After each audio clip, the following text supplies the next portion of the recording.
The Copper Beeches by Sir Arthur Conan Doyle. Her light gray eyes wandered continually. What a pathetic use of personification. Why should people even bother to write novels if they do not have the intelligence to do so? I do not know.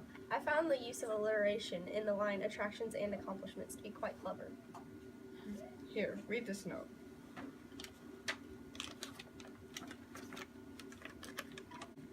Dear Mr. Holmes, I am very anxious to consult you as to whether I should or should not accept a situation which has been offered to me as a governess. I shall come at 10:30, if I do not inconvenience you. Yours truly, Violet Hunter. Do you know this young lady? Not I. It is 10:30. Ding! Yes, and I have no doubt that is her ring. You will excuse me for troubling you, I'm sure. I thought that perhaps you would be kind enough to tell me what I should do. Please take a seat, Miss Hunter. I've been a governess in the past, and I have recently been offered a job by one Mr. Rucastle. It pays almost too well and comes with curious standards, like cutting my hair and wearing a specific blue dress. I turned him down because I didn't want to cut my hair, but then I got a letter from him, and he asking if I still want to take the job, and now I'm kind of starting to reconsider. This is the letter that he gave me. It says, Dear Miss Hunter, I write to ask you whether you have reconsidered your decision. My wife is anxiously awaiting your arrival, as she has been much attracted by my description of you. We are willing to give 30 pounds a quarter so as to recompense you for any little inconvenience our fads may cause you. My wife is very fond of a shade of electric blue and would like you to wear such a dress indoors during the morning. You need not purchase a dress such as this, because we have one that belonged to my daughter, Alice. I'm afraid I must remain firm upon the point of your hair.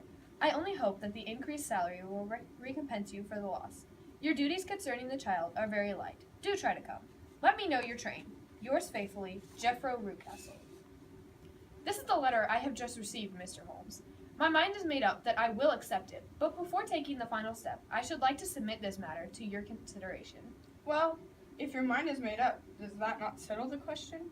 You would not advise me to refuse? I confess that is not the situation that I should like to see a sister of mine apply for. What is the meaning of all it, Mr. Holmes? With no data, I cannot tell. But it does not seem to be a nice household for a young lady. But the money, Mr. Holmes, the money! If, at any time, you should find yourself in doubt or danger, a telegram would bring me down to help you. That is sufficient. I will write Mr. Rucastle at once. Sacrifice my poor hair tonight and start for Winchester tomorrow. A telegram arrived from Violet today. It says, Please be at the Black Swan Hotel at Winchester at midday tomorrow. Do come. I am at my wit's end here. Sincerely, Hunter. What do you suppose is the matter? Can you suggest an explanation? I have devised 7 separate explanations. However, none can be proven correct without the fresh information which we shall no doubt find waiting for us. Hello, Miss Hunter. Hello. I can tell you about my experience so far at the house. So, the Rucastles are a bit strange. Their son, he really likes to, kill little animals, so that's a little weird. Also, the 2 servants, the Tollers, Mr. Toller and his wife. Mr. Toller is always drunk, and he kind of crazy, and his wife is so, just angry all the time. So that's a really interesting, situation. Also, the third day I was there, and the 4th, they made me sit in a window with the blue dress on, and while Mr. Rucastle simply just told me jokes. I laughed hysterically because they were really funny. Then the second day, I felt like someone was behind me because they always made me turn my back to the window. So the second day, I brought a mirror with me, and I held it up to my face behind a handkerchief so they couldn't see. And I saw that there was a man standing there just looking in the window. And Mr. Rucastle, or Mrs. Rucastle, told Mr. Rucastle, and he just had me turn around and wave the man off. And as soon as I waved him off, Mrs. Rucastle, pulled the blind shut. Mr. Rucastle, there's a man staring at her from the window. You need to wave him off. They also have this big dog. They keep it in an outhouse in their backyard, and it's really scary. Mr. Rucastle brought me back there, and he showed the dog to me, and the dog is all mangy and just creepy. And he said they let the dog out at night to keep away anyone who may trespass on their property. So he told me never to go out at night or else I will probably get attacked by the dog. I also discovered a really strange spectacle. Like, okay, so the room that I'm staying in, there's a drawer in a dresser and it's locked. Well, I decided to see what was in it, so I found a key and I opened it. There was a lock of hair, exactly the same shade of mine, in there. I was really confused by that situation. There's also a mysterious wing in the house that I'm not allowed to go in. Only Mr. Rucastle and Mr. Tor go there. There seems to be no one there. Like, all the windows are boarded up, so I'm not really sure what's going on there, but it's a little creepy. I went into this door, and once when they weren't home, and the first door was open, and there was just some odds and ends in there. The second door was closed, bolted shut, and then the third door, it was open too, and there was just some random stuff in there. So I was looking at the closed door, and I was trying to figure out if there's some way I could open it and get in. All of a sudden, underneath the crack in the door, I just I saw footsteps. I heard footsteps, and I was really scared. So I just I hightailed it out of there. I just started running, and I ran into Mr. Rucastle, and he knew I was back there, and he kind of got me mad and told me that if I ever went back there again, he would set the dog on me. So that was a little frightening.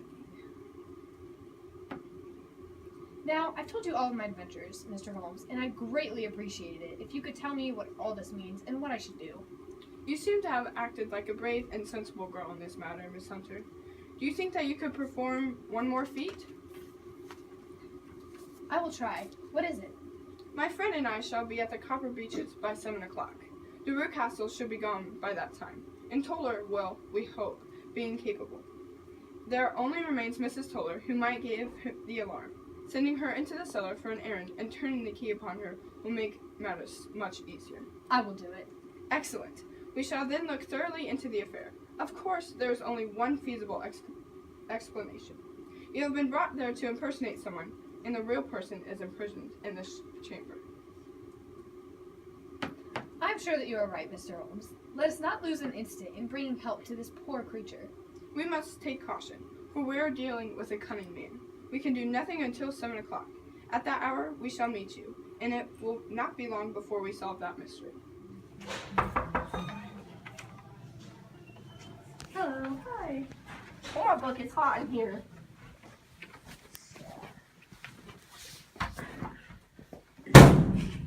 That's Mrs. Toller. Her husband lies snoring on the floor.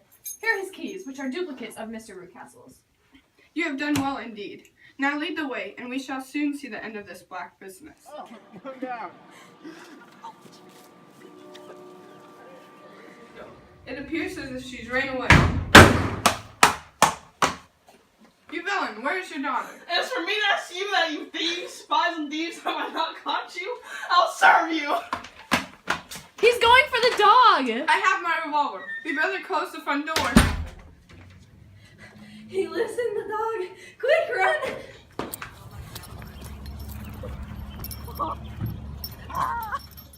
Ah, miss, it is a pity you didn't let me know what you were planning, for I would have told you that your pains were wasted. Please sit and tell us what you know. Miss Alice was never happy at home. When the chance of a husband for Alice came around, Mr. Rucastle wanted Alice to sign a paper agreeing that whether she married or not, he could use her money, and she refused. Mr. Rucastle began the imprisonment, I presume. That would be correct. But Mr. Fowler, being a persevering man, blockaded the house and meeting you succeeded in convincing you that your interests were the same as his. We owe you an apology, Mrs. Toller, for you have cleared up everything which puzzled us. Here comes the country surgeon and Mrs. Rucastle, so I think, Watson, that we had best escort Miss Hunter back to Winchester. And thus was solved the mystery of the sinister house with the copper beeches in front of the door. Mr. Rucastle only remained alive because of the devotion of his wife and her loving care. His 2 servants also continued to live with him. Miss Hunter is now the head of a private school at Walsall, and I believe she has met much success.